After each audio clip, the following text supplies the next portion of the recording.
Hello friends, welcome back to Hafsanoor kitchen diaries. இன்னைக்கு நான் உங்ககிட்ட ஷேர் பண்ண போகிறது காணாங்கெழுத்து மீன் குழம்பு தான். ஸோ இந்த மீன் குழம்பு எப்படி செய்யலாம்னு பார்க்கலாம் வாங்க. அதுக்கு முன்னால் இப்போ தான் நான் ஃபர்ஸ்ட் வீடியோ உங்களுக்கு அப்லோட் பண்ணுறதுக்காக இருக்கிறேன். நம்ம சேனல் நீங்கள் ஃபர்ஸ்ட் டைம் பார்க்குறீங்கன்னா மறக்காமல் நம்ம சேனலை சப்ஸ்கிரைப் பண்ணி வச்சுக்கோங்க. அப்படியே பக்கத்தில் இருக்க பெல் ஐக்கானை கிளிக் பண்ண மறந்துடாதீங்க. வாங்க வீடியோக்குள்ளே போகலாம். இன்னைக்கு நான் 1 kg அளவு காணாங்கெழுத்து மீன் எடுத்திருக்கேன். ஸோ இந்த மீன் வந்து பார்த்தீங்கன்னா ரொம்ப பெரிய சைஸாக தாங்க இருக்குது. ஸோ இதை நம்ம வாஷ் பண்ணி நல்லா க்ளீன் பண்ணி எடுத்து வந்துடலாம்.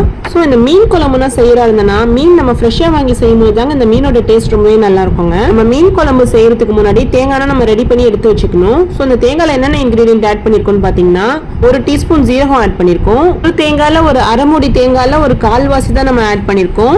ஸோ இதோட நம்ம 6 வரமிளகாய் ஆட் பண்ணிக்கலாம். ஒரு சின்ன நெல்லிக்காய் சைஸ் அளவு புளி எடுத்து நல்லா வாஷ் பண்ணி ஊற வச்சு எடுத்திருக்கேன். ஆக்சுவலாக நம்ம மீன் குழம்பு செய்யும் போது இந்த புளி கரைசலை அரிசி கரைஞ்ச தண்ணியில் செய்யும் போது பார்த்தீங்கன்னா மீன் குழம்போட டேஸ்ட் ரொம்பவே நல்லா இருக்குங்க. இந்த மாதிரி நம்ம ரெடி பண்ணி எடுத்துக்கலாம். நம்ம தேங்காய் பேஸ்ட் ரெடி பண்ணி எடுத்தாச்சு. ஸோ இதை வந்து நம்ம இந்த மாதிரி கொரக்குறன்னு அரைக்காம நல்லா நைஸாக வெண்ணெயை அரைச்சி எடுத்துக்கணுங்க. இதை நம்ம புளி கரைச்சல்ல ஆட் பண்ணிக்கலாம். இந்த மாதிரி கொஞ்சம் கொஞ்சமாக ஃபுல்லாக ஆட் பண்ணி விட்டுடலாம். நம்ம 1.5 டேபிள் ஸ்பூன் அளவு மல்லித்தூள் ஆட் பண்ணிக்கலாம். இதுக்கப்புறம் நம்ம வந்து மீடியம் சைஸ்ல ஒரு 3 தக்காளி எடுத்துருக்கேன், நல்லா பழுத்த தக்காளி. அதையும் நம்ம ரெடி பண்ணி எடுத்து வந்துடலாம். தக்காளி நல்லா வெண்ணெய் அரைக்காம பல்ஸ் மோட்ல வச்சு அரைச்சி எடுத்துக்கலாம். ஸோ அதே மிக்ஸி ஜார்லயே ஒரு கையளவு சின்ன வெங்காயம் ஆட் பண்ணி பல்ஸ் மோட்ல வச்சு ரெடி பண்ணி எடுத்து வந்துடலாம். புளிக்கரைச்சலோட எல்லாத்தையும் ஆட் பண்ணி விட்டுட்டு கொஞ்சமா தண்ணி கழுவி ஊற்றிக்கலாம். நம்ம ஃபுல்லாக கரைச்சி விட்டு எடுத்துக்கலாம். இந்த மாதிரி நல்லா கரைச்சி விட்டு எடுத்துக்கலாம். இதுலேயே நம்ம தேவையான உப்பு ஆட் பண்ணிக்கலாம். இன்னைக்கு நம்ம மீன் குழம்பு ரொம்ப கம்மியாக தான் செய்ய போகிறோம். ஸோ நம்ம தாளிச்சு விட்டுடலாம். ஸ்டவ் ஆன் பண்ணி ஒரு பாத்திரம் வச்சுக்கலாம். பாத்திரம் நல்லா ஹீட் ஆனதுக்கப்புறம் 1 டேபிள் ஸ்பூன் கடலெண்ணெய் ஆட் பண்ணிக்கலாம். அதிலே நம்ம 1 டீஸ்பூன் கடுகு ஆட் பண்ணிக்கிட்டோம். 1 டீஸ்பூன் சோம்பு ஆட் பண்ணிக்கலாம். 1 டீஸ்பூன் வெந்தயம் ஆட் பண்ணிக்கலாம். நல்லா பொரிஞ்சதும் மீடியம் சைஸில் ஒரு ஆனியன் எடுத்து நல்லா ஸ்லைஸாக கட் பண்ணி வச்சிருக்கேன். அதிலே நம்ம 6 பல்லு பூண்டு ஆட் பண்ணியிருக்கோம். மீன் குழம்புல பூண்டு ஆட் பண்ணி செய்யும் போது டேஸ்ட் ரொம்பவே நல்லா இருக்குங்க. ஃப்ளேவர் என்ஹான்ஸ் பண்ணி கொடுக்கும். இஷ்டப்பட்ட ஆட் பண்ணிக்கோங்க, நல்லா இருக்கும். இதை நல்லா வதக்கி விட்டு எடுத்துக்கலாம். ரொம்ப ஆனியன் ஆட் பண்ணணும்னு அவசியம் கிடையாது. நம்ம கொஞ்சமா ஆட் பண்ணா மட்டும் போதும். மாதிரி வதக்குற நேரத்தில் நம்ம சின்ன வெங்காயம் ஆட் பண்ணி வதக்கும் போது ரொம்பவே டேஸ்ட் நல்லா இருக்குங்க. நம்ம தாளிப்புக்கு தக்காளினா ஆட் பண்ணணும்னு அவசியம் கிடையாதுங்க. நம்ம இந்த மாதிரி வெங்காயத்தை மட்டும் நம்ம வதக்கி எடுத்துக்கலாம். உங்ககிட்ட பச்சை மிளகாய் இருந்துச்சுன்னா ஆட் பண்ணிக்கோங்க. இந்த மாதிரி நல்லா வதங்கி வந்ததுக்கு அப்புறம் நம்ம வந்து 100 கிராம் அளவு வெண்டைக்காய் எடுத்து நல்லா கட் பண்ணி வச்சிருக்கேன் குழம்புல போடுறதுக்காக. ஸோ இதை நம்ம ஆட் பண்ணிக்கலாம். ஆக்சுவலாக வெங்காயம் நல்லா வதங்கினதுக்கு அப்புறம் தான் நம்ம ஆட் பண்ணி செய்யணும். ரொம்ப நேரம் வதக்கணும்னு அவசியம் கிடையாது. வெண்டைக்காய் வந்து ஒரு 2 நிமிஷம் வதங்கினா மட்டும் போதும். இந்த மாதிரி நல்லா வதக்கி எடுத்துக்கலாம். நல்லா வதங்கும் போது கலர் சேஞ்ச் ஆகி வருங்க. இப்போ உங்களுக்கு சீக்கிரம் வெந்துடும். தென் எண்ணெய் வந்து அதிகமாக குடிக்காதுங்க. இப்போ நம்ம ஸ்பைசஸ் ஆட் பண்ணிக்கலாம். 2 டீஸ்பூன் மிளகாத்தூள் ஆட் பண்ணிக்கலாம். காரம் தேவைப்படுச்சுன்னா நீங்கள் பச்சை மிளகாய் ஆட் பண்ணிக்கோங்க, இல்லைனா ஸ்கிப் பண்ணிக்கலாம். நம்ம தேங்காயில் ஆட் பண்ணியிருக்க காரமே கரெக்டாக இருந்துச்சுங்க. ஸோ நான் ஆட் பண்ண கிடையாது. 1/2 டீஸ்பூன் மஞ்சத்தூள் ஆட் பண்ணிக்கிறேன். இந்த மாதிரி ஆட் பண்ணிட்டு ஃபுல்லாக வதக்கி விட்டு எடுத்துக்கலாம்.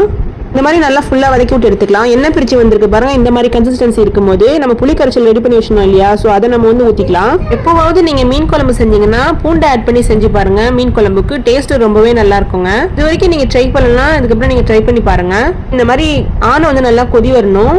வந்து வெண்டைக்கானா உங்களுக்கு அழகா வெந்து வந்துடும். 10 நிமிஷம் நல்லா கொதிச்சதுக்கு அப்புறம் பார்த்தீங்கன்னா இந்த வெண்டைக்கானா வெந்து வந்துடும். இதுக்கப்புறம் நம்ம மீன் குழம்பு செய்யறதுக்காக நம்ம ஃபிஷ்ஷை ரெடி பண்ணி வச்சிருக்கோம் இல்லையா, ஸோ அதை நம்ம வந்து ரெடி பண்ணி எடுத்துக்கலாம். ஆணத்தில் நம்ம வந்து போட்டுக்கலாம். ஸோ இந்த மீன் பார்த்தீங்கன்னா நம்ம வந்து கம்மியாக தான் எடுத்துருக்கோம் ஆணத்தில் போடுறதுக்கு. ஏன்னா பெரிய சைஸ் மீனாக இருக்கா. இன்னும் ரொம்ப பெருசாக இருக்கிறத மட்டும் 2ஆ கட் பண்ணிட்டு பாக்கி நம்ம ஃப்ரை பண்ண எடுத்துக்கலாம். ஒரு 4 மீன் மட்டும் நான் ஆணத்தில் போட்டிருக்கேன். இந்த மாதிரி கொஞ்சம் கொஞ்சமாக ஃபுல்லாக ஆட் பண்ணி விட்டுடலாம். ஒட்டு மாங்காய் இருந்துச்சுனாலும் ஆட் பண்ணி செஞ்சு பாருங்க. ஒட்டு மாங்காய் ஆட் பண்ணி செய்யும் போது மீன் குழம்போட டேஸ்ட் ரொம்ப நல்லா இருக்குங்க. வெண்டைக்காய் வெந்துட்டு இருக்கும் போதே முன்னாடியே நீங்க ஆட் பண்ணணும். ஸோ அப்போ வந்து நல்லா இருக்கும். ஒட்டு மாங்காய் ஆட் பண்ணி செஞ்சு பாருங்க. நம்ம ஃபுல்லா மீனையும் ஆட் பண்ணி விட்டுட்டு மூடி போட்டு நம்ம மூடி கொஞ்சம் திறந்திருக்க மாதிரி வச்சு நம்ம வேக வச்சு எடுத்துக்கலாம்.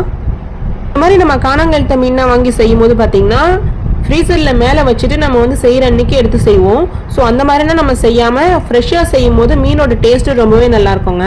இல்லைன்னா உங்களுக்கு அந்த டேஸ்ட்டே இல்லாமல் ரொம்ப சப்புன்னு ஆகிடுங்க. இப்போ உங்களுக்கு வந்து மீன் குழம்பு ரெடி ஆகிட்டு இருக்கு. நம்ம ஃப்ரை பண்ணுறதுக்காக இவ்வளோ ஃபிஷ் தான் எடுத்து வச்சுருக்கோம். ஸோ இதை நம்ம வந்து மசாலா கோட் பண்ணி ரெடி பண்ணி வச்சிடலாம். மீட் ஆட் பண்ணதுக்கப்புறம் ஸ்டவ்வை வந்து ரொம்ப சிம்மில் வச்சுருந்தேங்க. ஸோ இதை வந்து நம்ம ஒரு 8 நிமிஷம் பக்கம் கொதிக்க வச்சா போதும். மீன் குழம்பு வந்து ரொம்ப அழகா ரெடி ஆயிடுங்க. ஸ்டவ் வந்து ரொம்ப ஹை ஃப்ளேம்ல வைக்க கூடாதுங்க. நம்ம ஸ்டவ் ஆஃப் பண்ணி இறக்கியாச்சு.